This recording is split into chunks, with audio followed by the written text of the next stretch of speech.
আসসালামু আলাইকুম। আমরা কয়েকদিন ধরে কিছু মানুষের আ কার্যক্রম লক্ষ্য করছি, উদ্বেগের সাথে লক্ষ্য করছি যে তারা ইনিয়ে বিনিয়ে কিছু সাংবাদিক, ইনফ্লুয়েন্সার, সোশ্যাল মিডিয়া অ্যাক্টিভিস্ট এরকম অনেকেই দেখছি যে ইনিয়ে বিনিয়ে একটা জিনিস বোঝানোর খুব চেষ্টা করছে যে জিনিসটা খুবই হাস্যকর। বাংলাদেশে টো বলে কোনো কিছু নাই। ভারতীয় আধিপত্যবাদ এই দেশে কোনোদিন হয় নাই। এর সাথে আবার এমন কিছু রাজনৈতিক দলও এটাকে হাস্যকর পরিস্থিতিতে নিয়ে গিয়েছে, যারাই এতদিন ধরে এই ভারতের গোয়েন্দা সংস্থা, ভারতের আধিপত্যবাদের বিরুদ্ধে কথা বলেছেন। তো ওই যে একটা কথা আছে না যে, "যে যায় লঙ্কা সে হয় রাবণ।" পরিস্থিতিটা অনেকটা এরকম। তো সুখ দেখলে দুঃখের কারণগুলো খুব দ্রুত ভুলে গেলে ওই সুখ কিন্তু বেশিদিন থাকে না, থাকবেও না। আমি একজনকে দিয়ে আজকে উদাহরণটা আপনাদেরকে দেব।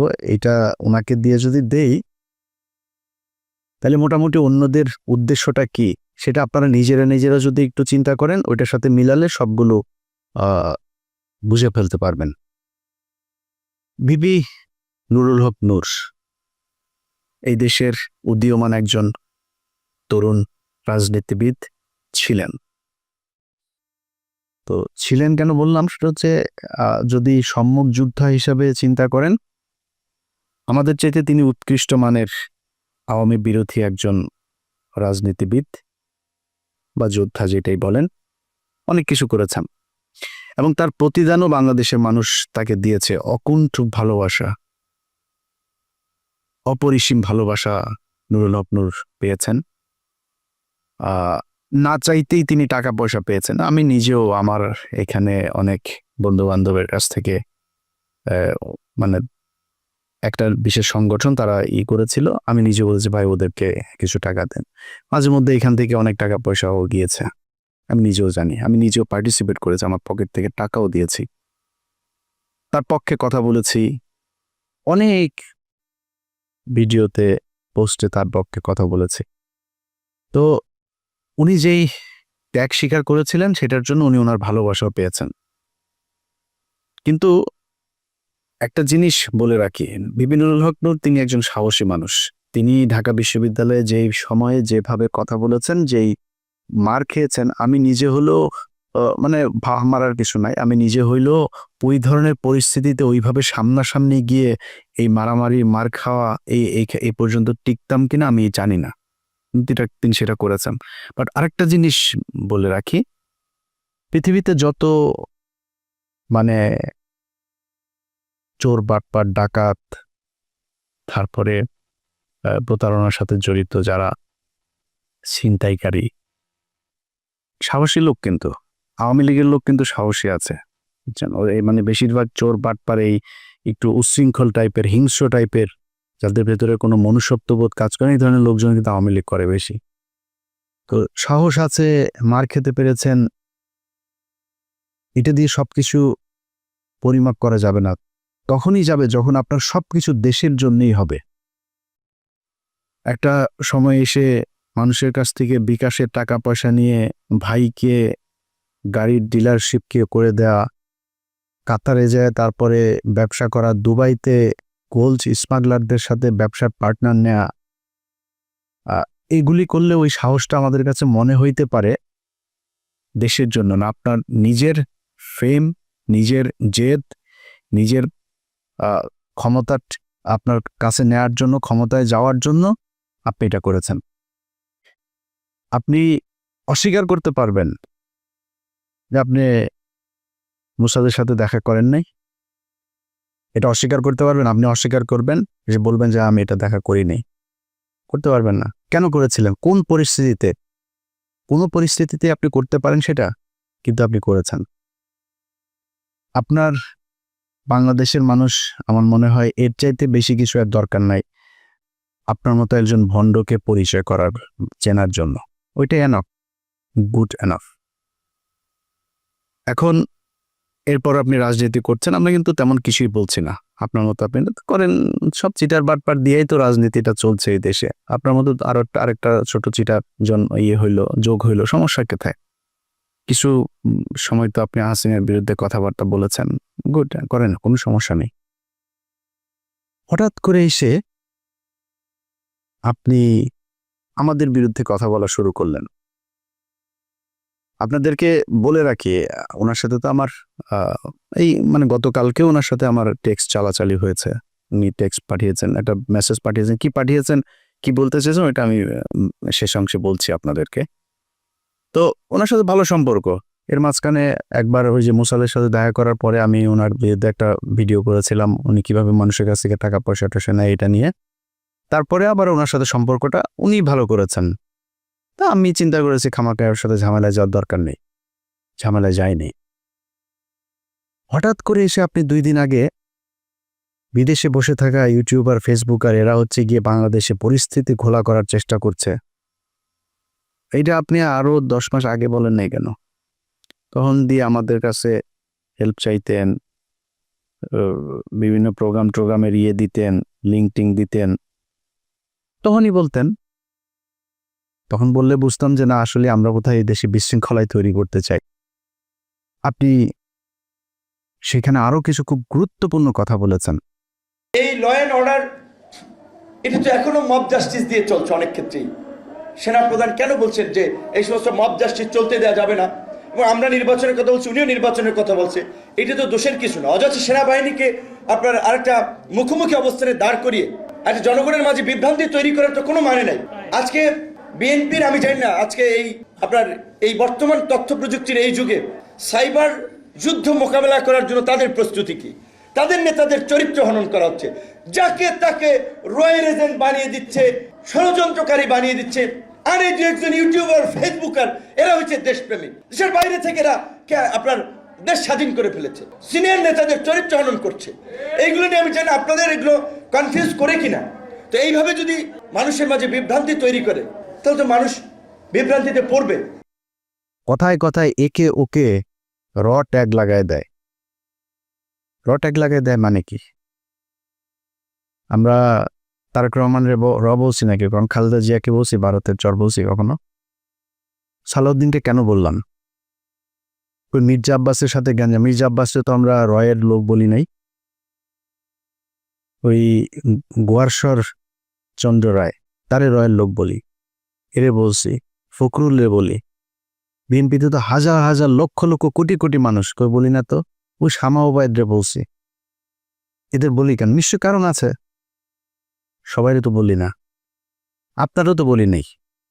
আপনার বিরুদ্ধে যখন কথা বলছে তখন আপনি যে ওদের ওই অন্য দেশের গোয়েন্দা সংস্থার সাথে দেখা করে আসেন, আপনারা কিন্তু আমরা রয়ের লোক বলি নাই তখনও। তো যাদেরকে বলি তাদের পেছনে নিশ্চয়ই কারণ আছে। সালাউদ্দিন সাহেব শিলংয়ে গেলেন, শিলংয়ে যায় তারপরে সেখানে সাদা লুঙ্গি, সাদা পাঞ্জাবি পরে বিশাল বাংলোর মধ্যে ঠ্যাংয়ের উপর ঠ্যাং তুলে দেয়া, তারপরে তিনি বসেই করেন, লোকজনের সাথে দেখা করেন, সাক্ষাৎ করেন, ছবি তোলেন, পোলাও কোরমা খায়, আবার পছন্দ মতো নারীও সাপ্লাই পায়, সবই পেয়েছে। তো কিছুই হয় নাই। দেশে আসার পরে আজকে 10 মাস আপনাকে যদি এইভাবে কোনো একটা দেশের গোয়েন্দা সংস্থা ওই দেশে তুলে নিয়ে যাইতো, সেটা আপনার দেশের যারা যারা, যে আইন শৃঙ্খলা বাহিনীর সদস্য যারা যারা এটার সাথে জড়িত, ওই দেশের যারা জড়িত, দুই পক্ষের বিরুদ্ধে আপনি অভিযোগ করবেন না? 10 মাস হয়ে গেল। ওনাকে একবার ডেকেছিল ওই আইসিটি, আপনার ওই ইন্টারন্যাশনাল ট্রাইব্যুনাল, যেটা, যে উনি জিজ্ঞেস করেছে কি হয়েছে, কিটি কিছু বিবরণ দিয়ে এসে ওনাকে বলা হয়েছে অভিযোগ করতে। উনি অভিযোগ করেন নাই। অভিযোগ না করে তিনি চলে এসেছেন, তার আইনজীবীকে নিয়ে বলছে যে আমরা পরে করব। And it's been 10 months. এই 10 মাসের মধ্যে আমি সময় পান না। আপনার 10 বছর যারা জীবন থেকে ধ্বংস করে দিল, আপনি তাদের জন্য 10 মাসে এসে আপনার অভিযোগ নাই, কোনো আপনার তাদের ব্যাপারে ক্ষোভ নাই, আপনি সেটা গায়েব করে দিলেন। এখন আমি যখন এটা নিয়ে আলোচনায় আনলাম, আপনার আইনজীবী, ওনার আইনজীবী একটা পোস্ট করেছেন। এই ব্যক্তি বলেছেন যে উনি সময় পান না, এটা সালাউদ্দিন সাহেবের দোষ না। ওনাকে বলেছেন সালাউদ্দিন সাহেব আগে, উনি সময় পান না, এই জন্য করা হয়নি। এটা মানুষ খাবে। তো ভিপি নুরুল হক নূর, উনি খুব কষ্ট লাগলো ওনার। ওইটা শোনার পরে কিন্তু আমার মনে হইল যে সামথিং ইজ রং দেয়ার। আমার এই গত কয়েকদিনে আমি কয়েকজন মানুষের যেই মানে তাদের যেই কি বলবো যে কার্যক্রম, তৎপরতা, এগুলো দেখে আমি কনফার্ম হয়েছি টাকা এক জায়গা থেকে বিশাল বড় অঙ্কের পেয়েছেন। আমি দীপিনুরকে আগের বার যেভাবে ধুয়েছিলাম না, দীপিনুর আমার সাথে কথা বলার প্রশ্নই আসে না, সে এরকম ছেলেই না, যথেষ্ট ঘাটতার আসে। এসছে কেন? কৌশল। আমার সাথে সে ঝামেলায় যাইতে চায় না, আমার সাথে ঝামেলায় গেলে তার রাজনৈতিক ক্যারিয়ারের সমস্যা হবে, সে নিজে ওই গোলাম ময়লা রনির মতো হারাই যাবে, এই জন্য সে আমার সাথে আসতে চায় না। তো আসলো, এসে তারপর আমারে নিয়া যা মনে চায়, আমাদের সবাই, আমি, কনক সরোয়ার, পিনাকি ভট্টাচার্য, আমাদেরকে যা মনে চায় তাই বলল। এখন সে এই ঝুঁকিটা কেন নিল?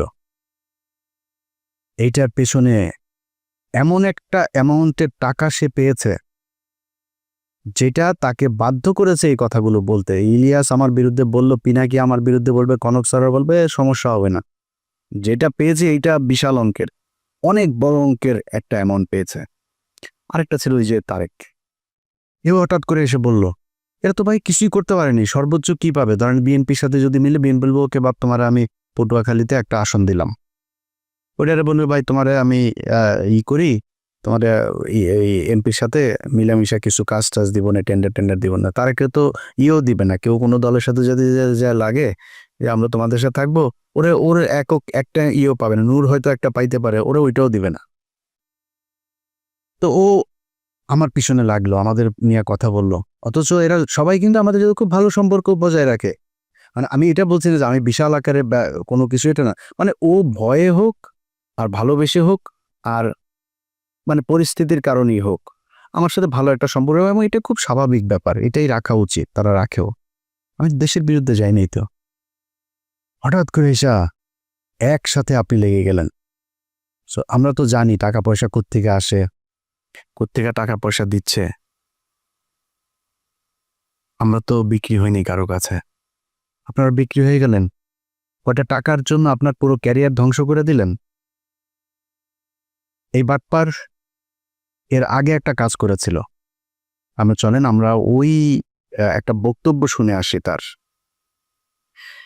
শেখ হাসিনা যখন তাকে ডেকেছিল গণভবনে হওয়ার পরে, তখন কিন্তু সে কিছু কথা বলেছিল সেখানে। সে কথাগুলো আগে শুনি, তারপরে আমরা পরে আলোচনায় যাই। আমিও যেটা বলেছি যে আমি ছাত্রলীগের কর্মী ছিলাম না, শুধু ছোটোখাটো একটা নেতাও ছিলাম, হলের পোস্টেড ছিলাম। আর আমি বিভিন্ন প্রোগ্রামে গিয়েছি, আমি দেখেছি নেত্রীকে ঢাকা মেডিকেল যখন বার্ন ইউনিটে বিএনপির আন্দোলনের সময় যখন বিভিন্ন অকারেন্সগুলো ওঠে, তখন তিনি গিয়েছেন। আমরা রাস্তার পাশে দাঁড়িয়েছি, তাকে দেখেছি গাড়ির কালো গ্লাস থেকে, স্পষ্ট দেখতে পারিনি, টিভিতে দেখেছি। আর আজকে দেখার পরে আমি অনেকক্ষণ চেয়ে রয়েছি। আমি 2.5 বছর বয়সে আমার মা মারা যায়, আর আমার ছোটো আজকে এখানে এসেছে, ওর বয়স ছিল তখন 1 বছর। আমার মায়ের এটা আমি যতটুকু মনে করতে পারি, আমি সেটা খুঁজে পেয়েছিলাম আমার প্রাইমারির একজন শিক্ষিকার মধ্যে, আমি যেই প্রাইমারিতে পড়েছি। আর আজকে আমি মাননীয় প্রধানমন্ত্রী এতদিন টিভিতে আমি ওভাবে দেখতে পারিনি, কিন্তু আজকে দেখে আসলে আমার মনে হয়েছে যে তার মধ্যে আমার মায়ের চেহারাটা আমি কিছুটা দেখতে পেয়েছি, এরকম একটা জিনিস হচ্ছে। সেজন্য অনেকে আসলে বিভিন্ন উপাধিতে বলে থাকেন। আর আমরা একটা জিনিস দেখেছি যে আসলে তিনি প্রধানমন্ত্রী হিসেবেও, আমি বলবো না তিনি প্রধানমন্ত্রী, তিনি সবার প্রধানমন্ত্রী, তারপরেও তার কিছু স্পেশাল আসলে ক্যারেক্টার যেটা আমরা দেখেছি, যে কখনো ছোট শিশুকে কোলে নিয়ে, মানে একদম সিম্পল একজন যে নারীর যে ভূমিকা, সেই ভূমিকা অবতীর্ণ। আবার যখন দেখেছি আন্দোলন সংগ্রামে, মানে তার শুনেছি ওই সময়ের তার সেই মানে ছাত্র রাজনীতি থেকে উঠে এসেছে, তার কৃতিত্বের কথা আমরা শুনেছি। আর বঙ্গবন্ধুর কথা তো এটি আসলে তো শুধু আমরা না, সারা বিশ্বের মানুষ জানে। আর তার সুযোগ্য কন্যা যদিও শেখ রেহানা আপা আমরা রয়েছে, কিন্তু এটি তো আমরা মানে সবার মধ্যে সব গুণ এককভাবে থাকে না, কিন্তু আপা আমরা মনে করি যে আসলে যেটা বঙ্গবন্ধুর মধ্যে অনেকে বলে যেটা ছিল, তার পুরোটা মনে হয় যে আমাদের নেত্রী পেয়েছেন। আমার আপার প্রতি অনুরোধ থাকবে যে আসলে অনেকে, যেটা আমি আপা বলতে চাইনি, কারণ আমি আসলে মানে মায়ের ওই জায়গাটাকে তাকে দেখতে চেয়েছিলাম, কিন্তু সবাই ছাত্রলীগ, আমিও যেটি করেছি সবাই আপা আপা বলে, এই জন্য আমার মুখ থেকে ঘটনাটা বের হয়েছে যে আমার ছাত্রলীগের ভাই বন্ধুরাও কেন যেন আমাকে আসলে জামাত শিবির বানানোর জন্য তারা খুব একটি অপপ্রচার করেছিল তাদের ছাত্রলীগের এতগুলো এরকম একটা পোস্টে থাকা অবস্থায়। আর আপনারা দেখেছেন যে আমার পরিবারের আমি আশা করি যে মাননীয় প্রধানমন্ত্রীর কাছে আমার পরিবারের সকলের মোটামুটি একটা তথ্য আছে, সেখানে দেখেছেন যে আমার পরিবার আসলে মানে পুরো পরিবারে ছিল আওয়ামী ব্যাকগ্রাউন্ডের, কিন্তু আসলে আমি অনেক কথাই বলতে চেয়েছিলাম কিন্তু আবেগ ভালোবাসায় অনেক কিছুই ভুলে যাচ্ছি। জয় বাংলা, জয় বঙ্গবন্ধু। আর আমি প্রধানমন্ত্রীর অনেকটা প্রোটোকল, এই কারণে আমি অনেকটা আমার একটু ইচ্ছা ছিল যে বঙ্গবন্ধু শেখ মুজিবুর রহমানকে কখনো তো দেখিনি, তার কথা শুনেছি। আর তার গান যেটি আমি ক্লাস 5-এ একটা গান খুব ভালো লেগেছিল, আমাদের স্কুলের মাঠে মুক্তিযোদ্ধা সংসদ সন্তান কমান্ডের আয়োজনে একটা প্রোগ্রাম ছিল, ওখানে এরকম একটা গান ছিল, যদি রাত পোহালে শোনা যেত বঙ্গবন্ধু মরেনি, তাহলে আমরা পেতাম জাতির পিতা বিশ্বপিত মহান নেতা, এরকম একটি গান। আর বঙ্গবন্ধুর প্রেমে তো সবাই পড়েছে। আর আমার যেহেতু আমি বলেছি আমার মাকে আমি সেই 2.5 বছর বয়সে হারিয়েছি, আমি তো প্রথমে আমার ইচ্ছা ছিল যে আমি মাননীয় প্রধানমন্ত্রীকে, যেমন ভারতের নরেন্দ্র মোদী আমরা দেখেছিলাম মাননীয় প্রধানমন্ত্রী যখন গিয়েছেন কোনো রকম প্রোটোকল ব্রেক করেই তিনি তাকে ওয়েলকাম জানিয়েছিল, আমার একটা ইচ্ছা ছিল তাকে মানে একদম ঝটিকা আগে তাকে সালাম করাটা, কিন্তু আমি ভাবছি তার পিছনে যেহেতু তার নিরাপত্তা রক্ষীরা রয়েছে সেটা বিঘ্ন ঘটবে কিনা, এই জন্য আমি যাইনি। আমি একটু মাননীয় প্রধানমন্ত্রী আপনাকে একটু, যেহেতু আমার মা নাই, আমি বলেছি আমার সেই মাতৃত্বের ছায়াটা আমি দুজনের ব্যক্তির মধ্যে খুঁজে পেয়েছি, সেটা আমার শিক্ষিকা এবং হচ্ছে আপনি, আমি একটু আপনাকে সালাম করতে চাই।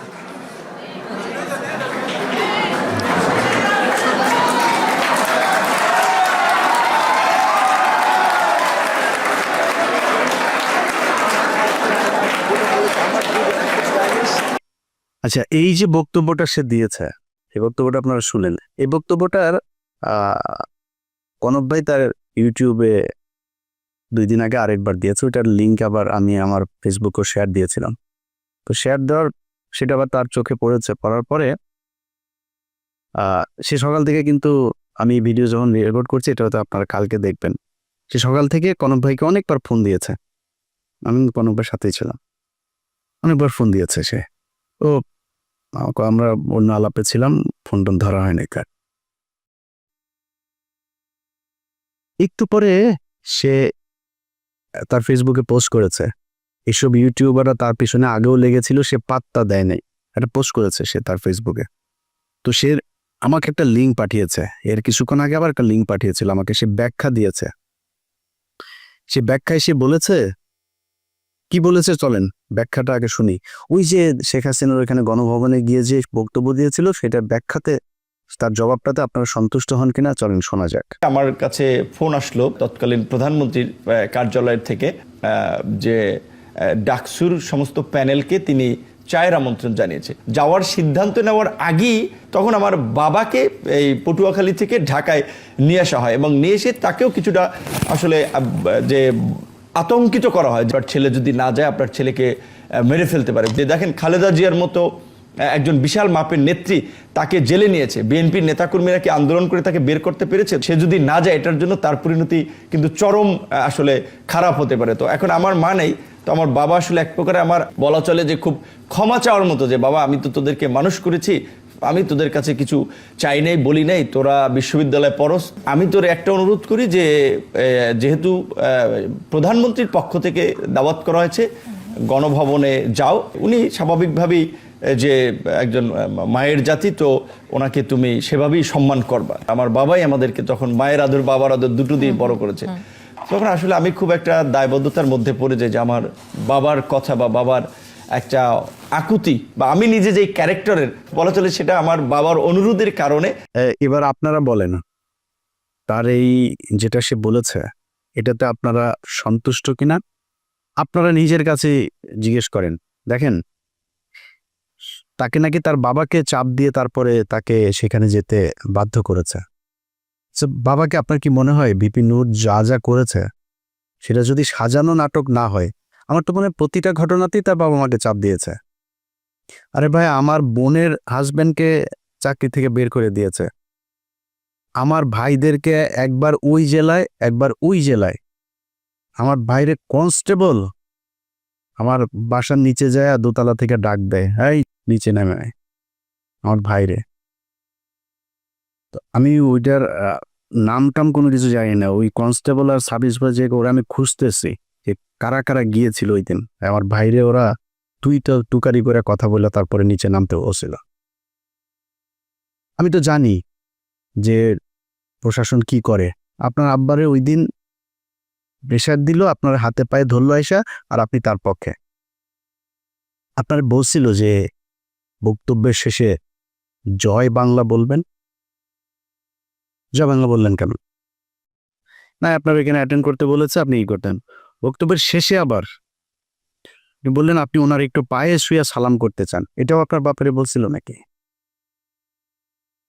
বাদ দিলাম, এই দুইটাও বললাম যে ধরলাম যে তোর জয় বাংলা বলাইছে, আর পায়ে ধরেও মাপছে বলছে, এটা দুইটা বলতেও না, তোর বাপেরে ডিম টিম দিব কিছু একটা বলছে। মানে আমি ওনার বাবার ডিসরেসপেক্ট করছি না, মানে ওনার কথা অনুযায়ী ওনার বাবাকে নিশ্চয়ই মারধর করবেন, সরি ওইভাবে বলার জন্য। তো ধরলাম এটা আপনার বাবাকে মানে রিমান্ডে নিবে, মারধর করবে এরকম বলেছে। আপনার বলছিল যে আপনার মায়ের মতো শেখ হাসিনা, দুইজন মানুষ, আপনি বড় হয়ে দেখেছেন আপনার মায়ের মতো শেখ হাসিনা, এরে পিপি নূর। শেখ হাসিনা কারোর মায়ের মতো হইতে পারে না, এই পুরো দুনিয়ার মধ্যে ওই ওয়ান পিস। শেখ হাসিনার এই পিস আর সারা পৃথিবীতে জীবনে কোনোদিন জন্ম হয় নাই ফেরাউনের মতো, এটাই এক পিস, এটাই এখন এই পিস সারা দুনিয়ায় নাই, সামনে আর আসবেও না। তোর মার মতো দেখতে কেমনে হলো, তুই কেমনে বুঝলি যে তোর, আর বলে যে সে ছোটবেলায় মারা গিয়েছে, ছোটবেলায় মারা যায় তোর মার এই বয়সে, ওর বয়স তো এখন ৭৪ বছর বয়স, তুই এখন এসে কেমনে বুঝলি যে তোর মায়ের মতো? বললো এই যে নাটকগুলি, তো এগুলিতে আমরা বুঝি যে আপনি আগেও সেল হয়েছিলেন। সেদিন ওইখানকার এসএসএফ এর একজনের কাছে শোনা আপনি ব্যাগ নাকি নিয়েই বের হয়েছিলেন। সত্য মিথ্যা এটা আপনি বলতে পারবেন, কি হয়েছিল, কেন এত কিছু করেছিলেন। আমরা যেটা বলতে চাই, অ্যালার্মিং যেটা আপনি কি করেছেন না করেন সেটা একান্ত ভাই আপনার ব্যাপার। যেটা অ্যালার্মিং, এই ধরনের ছোট ছোট রাজনীতিবিদরাও যদি নাকি বিদেশি গোয়েন্দা সংস্থার টাকা নিয়ে সেই গোয়েন্দা সংস্থার পক্ষে কাজ করার জন্য এইভাবে উঠে পড়ে তারপরে লাগে, এটাই দেশের অস্তিত্বের জন্য চরম হুমকি। এই দেশের সেই ৭১ থেকে শুরু করে এই পর্যন্ত এই গোয়েন্দা সংস্থা ভারতীয় এরা আছে, ছিল, এরা থাকবেও, এদের কার্যক্রম এরা চালাই যাবে। এই যে ২ দিন ধরে আপনার জামায়াত নেতা এটিএম আজহার, তিনার মুক্তির পরে দেখবেন ওই যে ৩-৪ জন লোকজন নিয়ে তারপরে বাম এসে, সংস্কৃতি কর্মী এসে, শিবিরের ভাইদের বলবো পাঁচড়া উদাম কইরা লাল বানায় দেবেন।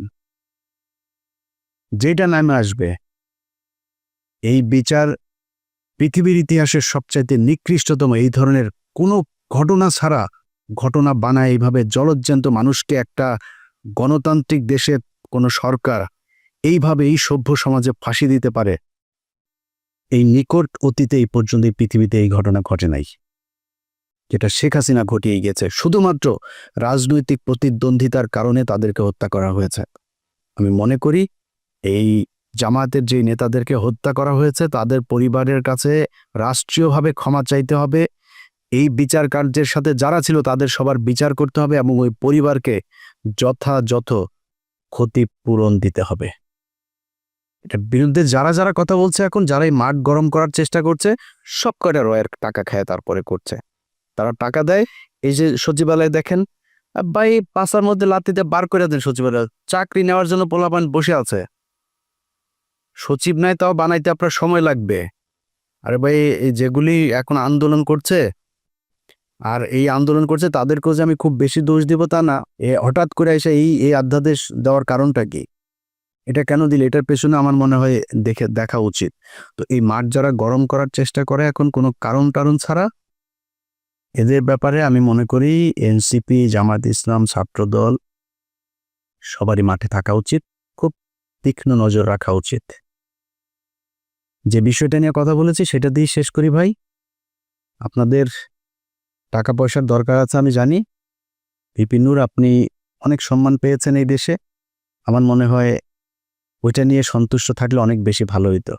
অনেক টাকার মালিক হইতে পারেন নাই, অনেক টাকার মালিক হওয়ার দরকারও নাই। আপনার এক সময় টাকা পয়সা ছিল না, আপনার টাকা পয়সা দিয়ে এই দেশের মানুষ চালায় নাই, তখন কিন্তু এই দেশের মানুষ আপনার বিকাশ নূর বলে নাই। বিকাশ নূর এখন কেন বলে, এটা বলার একমাত্র কারণ হচ্ছে আপনি বিকাশে মানুষের কাছ থেকে টাকা নিয়ে দেশের বিরুদ্ধে কাজ করেছেন। দেশের পক্ষে কথা বলতেন, ভাই আমি খুব গর্ববোধ করব আমার শেষ বয়সে যদি নাকি ধরেন আল্লাহ মাফ করুক এমন কোনো সমস্যা হয়, আমারে মানুষ সাহায্য তুইলা তারপরে আমার সেই সমস্যার সমাধান করতে হয়, আর চাই একটু কষ্ট থাকবে না। আমি এইখানে বিশাল রাজকীয় জীবনযাপন করি না, এই যে কথা বলছি না, এই ছোট্ট একটা ঘরের মধ্যে ওই যে পেছনে দরজা, খুব সমস্যা হয় মাঝে মধ্যে, ওই রুম থেকে বের হইতে পারে না আমি ভিডিও তৈরি করার সময়। একদম আক্ষেপ নাই, ছোট বাসায় আছি, আলিশান জীবনযাপন করি না, সমস্যা নেই তো। ধরেন এই চেয়ে একটু ভালো বাসায় থাকতে পারতাম। আল্লাহর রহমতে যা খাইতে চাই খাইতে পারি, আল্লাহ সেই সুযোগ দিয়েছে ভাই। একটা পানি গেলার শক্তি নেই, বহুত হাসপাতালে যেয়ে খোঁজ নেন, বহু মানুষ পানিটা গিলতে পারে না, স্যালাইন দিয়া তারপরে পেটের ভেতরে খাবার দেয়। আচ্ছা না, আল্লাহ খাওয়ায় তাই আপনি খাইতে পারেন। বিলিয়ন বিলিয়ন ডলারের মালিক, ডাক্তার বলে দিয়েছে খাইতে পারবা না, এই খাইতে পারবা না, পারে না। সব দিনে 2 বেলা খাইতে হবে, এতটুকু সবজি খাবা, এতটুকু রুটি খাবা, খায়া শেষ, আর কিছু খাইতে পারবা না। কয় টাকা লাগবে আপনার খাবার খাইতে? যা চাই তাই খাইতে পারি আল্লাহর রহমতে, আলহামদুলিল্লাহ। আর কি লাগবে? হয়তো সর্বোচ্চ ধরেন একটা বাড়ি দরকার, একটা গাড়ির প্রতি আমার একটা ফ্যাসিনেশন আছে, সর্বোচ্চ চেষ্টা করব যদি জীবনে সুযোগ পাই একটা গাড়ি কিনবো ভালো দেখে। আর কি লাগবে? সচ্ছল চলাফেরা খাইতে পারলেই হলো। আল্লাহ যেন মানে এমন কোনো পরিস্থিতি তৈরি না করেন নিজের দৈনন্দিন প্রয়োজন মেটানোর মতো টাকার জন্য যেন কারো কাছে যাইতে না হয়। শুধু এই পরিস্থিতিটা না আসলেই হবে। আপনারা চাইলে এটা করতে পারতেন। অনুরোধ, যেই সাপ নিয়ে আপনারা খেলছেন, মাঝে মধ্যে খুব হাস্যকর মনে হয় আপনাদের ওইখানের কিছু ফলোয়ার টলোয়ার নিয়ে, আপনাদের কাছে এটা হাসির খোরাক মনে হয়, মানে নিয়া এটা নিয়া দেশের বিরুদ্ধে যায় না, কিছু টাকা পয়সার জন্য না এইভাবে দেশের সাথে বিট্রে করেন। এই গত 15 বছর এই দেশ রয়ের কারণে এইভাবে পরাধীন হয়েছিল, আমরা এটা ভুলে যাইনি। মুক্তিযোদ্ধা মারাইতে আসছেন, দেশের প্রতি প্রেম মারাইতে আসছেন, এখন দেশপ্রেম মারান 71-এর রাজাকার টিয়ে দিয়া তারপরে এটিএম আজহারের বিরুদ্ধে ক্যাম্পেইন করেন। এত দেশপ্রেম কই ছিল আপনার? তোর বাপ যে বলছিল না যে এটা নাকি ভারত পাকিস্তান যুদ্ধ 71-এ, তোর বাপেদের বিরুদ্ধে মিছিল করছিলি বাংলাদেশে? এই মুখগুলি খুঁজে বার করেন, একটাও করে নাই। এখন মাঠ গরম করতে চায়, আওয়ামী লীগের নামে তো আসতে পারে না, এই মুক্তিযোদ্ধা বালছাল এগুলির নাম দিয়া মাঠে এসা কি পাবেন না, কেদানি দিয়া একদম পাছার চামড়া ওই গোপালগঞ্জাদের মতো লাল করে ফেলবে। আল্লাহ হাফেজ।